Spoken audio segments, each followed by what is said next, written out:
So, dito tayo sa Haga. Yan.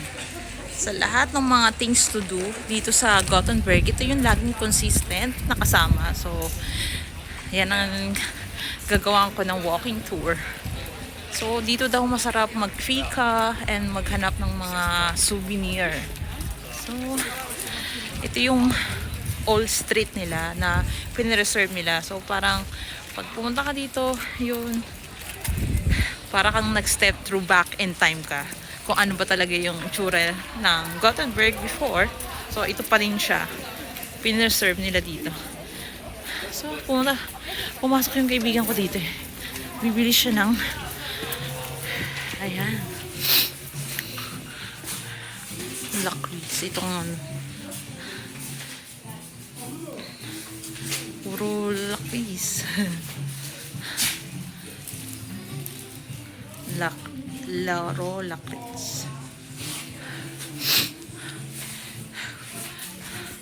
Grabe, puro lakris. Hindi naman to masyadong masarap. For me, hindi ako nasasarapan. Lakris.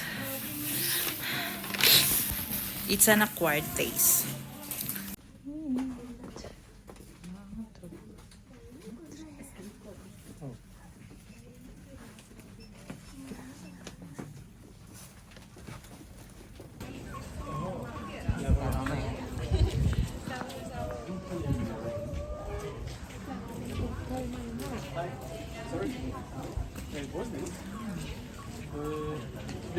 This one. Bath of this? What is? Okay. Yes, sir.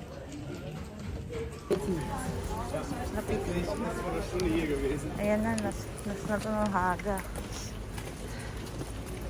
Ayan o, Le Petit Conditori. Le Petit.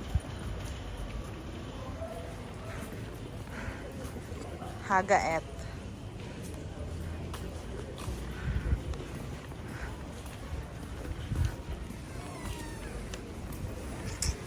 Yun lang. Ay, parang Haga pa din yun. Ay, hindi na kasi meron ng ano eh. May, oo. Wala na nga. Ayan. Ayan na. Balik na tayo dun. Maghahanap na kami ng so, ayan.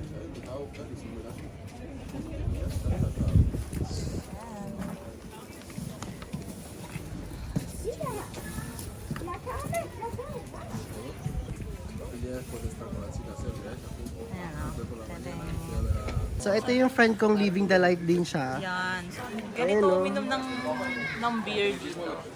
Dapat nakahumot. O yan, tapos ihiga mo yan. Tapos ihiga. Para pag nalasing, Tapos lasing. tingin ka sa kabila, tingin ka sa kabila. Ayun, o. Ano nakita mo? Sure. Tapos pag nalasing ka, diretso ng ganyan. Tulog na. Oo. Pwede pa saraduhan, di ba? Oo. Di ba? Diretso na. Talagang napakawais ng mga ano dito.